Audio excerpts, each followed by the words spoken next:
Stories to grow by, providing the best treasury of stories, riddles for kids, and readers' theater scripts.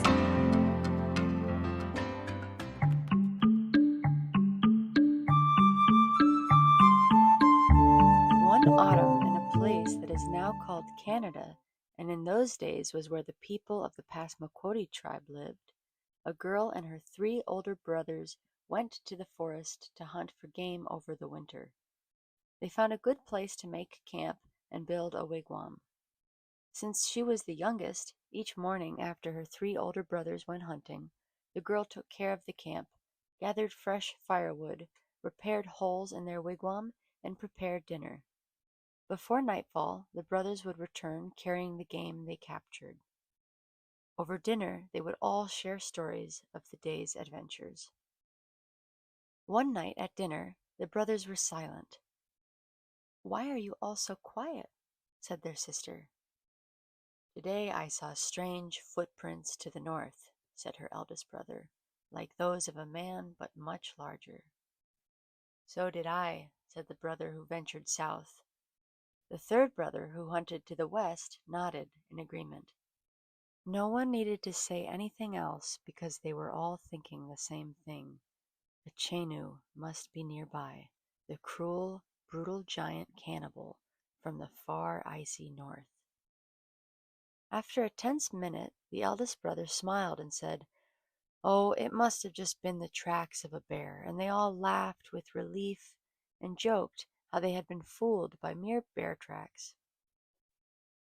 But the girl did not laugh. She too had seen tracks when she had gathered berries to the east, and knew they were not the tracks of a bear. They were from a Chenoo monster. Before sunrise the next morning, the brothers left to hunt, but the girl did not tend to her usual tasks. She cleared the wigwam and piled each bear skin that she and her brothers slept upon in a single pile in the center. Beside the bearskin pile, she laid baskets filled with berries and fruit. She gathered fresh firewood, then sat by the fire and waited. While the sun was still low in the sky, a very large shadow was cast over her fire. Out of the woods stepped the terrible Chenoo Monster. Huge and horrible looking, he looked fiercely at her. The sister smiled pleasantly at the beast and said, "Grandfather, my heart is glad that at last you have come to see us. Where have you been for so long? I prepared a fire for your lunch, or perhaps you would like to lay down inside first and rest. Your bed is made and there are baskets of fruit by it. You look tired from your travels." The Chenoo Monster was amazed beyond measure at such a greeting, where he expected yells and prayers. In quiet wonder, he let himself be led into the wigwam. The girl said she had brought a suit she had stitched to fit him. She told him to dress himself and be cleaned. He did as he told. He sat inside the wigwam on the bearskin bed. He did not lie down and looked sad, but kept quiet. She arose and went out. She kept gathering wood for the fire. The Chenoo Monster rose and followed her. She was in great fear. "Now," she thought, "my death is near. He will kill and devour me." The Chenoo Monster said, "Give me the axe."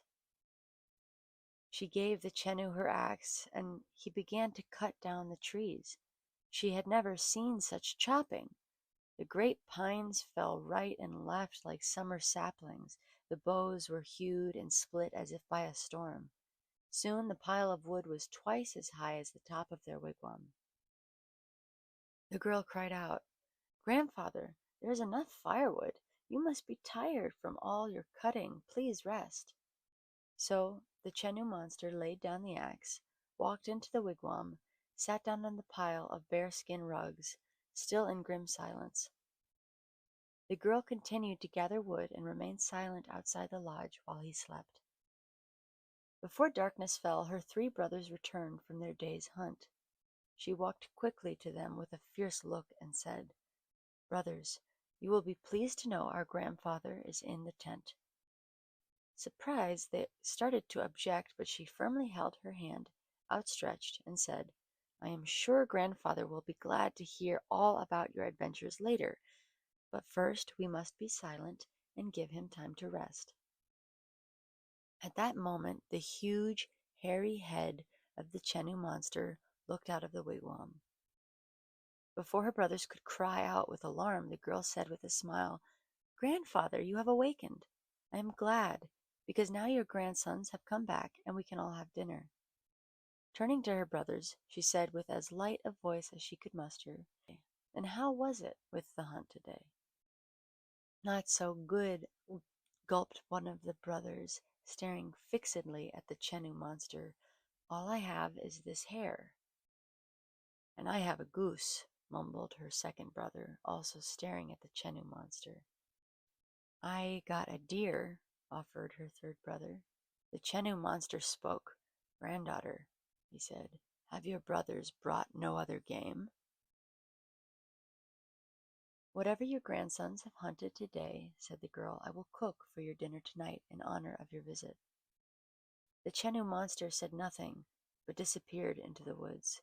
When he returned, he carried 3 full-grown moose, one under each arm and a third wrapped around his shoulders. That night they enjoyed a feast like no other since they had set up camp. When it was time to sleep, the Chenoo monster was so big that he filled the wigwam, so the girl and her 3 brothers had to lay down on the dirt outside. But it was more than the roots and the rocks underneath that disturbed their sleep. Each one lay awake all night in terror. In the days that followed, they began to realize the Chenoo monster was useful to have around, as he could hunt better than 20 grown men. After a few days, he built his own wigwam nearby, and the brothers and the sister moved back into their own. He ate most of what he captured, but there was plenty of bear meat and deer left over for the rest of them, and the pile of skins they had been saving for trading grew and grew so high that before long they began to worry it would take many trips to transport it all in their canoe.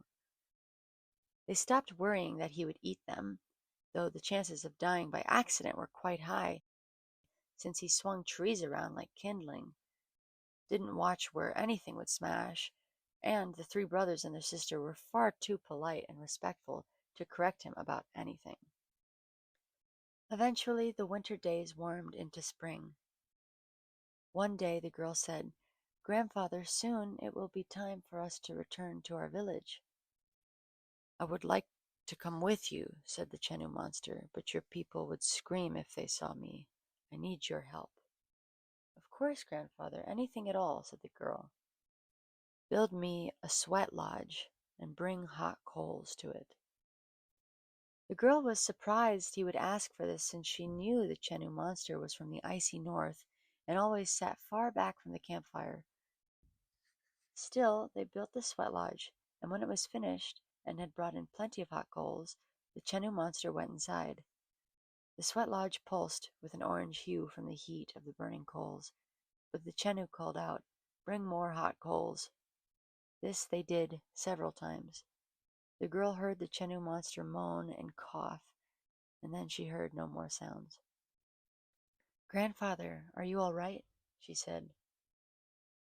Yes, said the Chenoo in a voice they barely recognized. Bring more coals. So they brought more hot coals to the sweat lodge and stood in great distance away as it was searing with heat.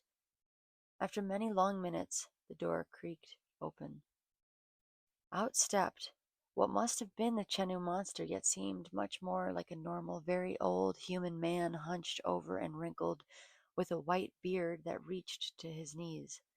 His wounds had healed, his teeth no longer grinned wildly all the time.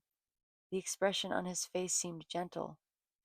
He leaned over and coughed, and out came a piece of ice in the shape of a man. The girl knew what this must be. It was well known that the heart of the Chenoo monster was made of ice and was shaped like a man.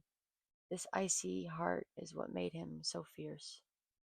Throw it in the fire, granddaughter, he said. And she picked it up and threw it into the campfire, but it was so fiercely cold that it put out all the flames.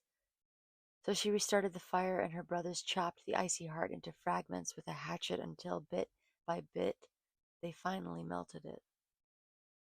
The man who used to be the Chenoo Monster then smiled. "Let's go," he said. So they hauled their piles of bear and deer skins and baskets brimming with dried meat back to their village, where they traded the skins for whatever they wanted and shared the dried meat with everyone. And they all lived happily together for many years. And that is the story of how the kindness of one girl melted the heart of the savage Chenoo Monster.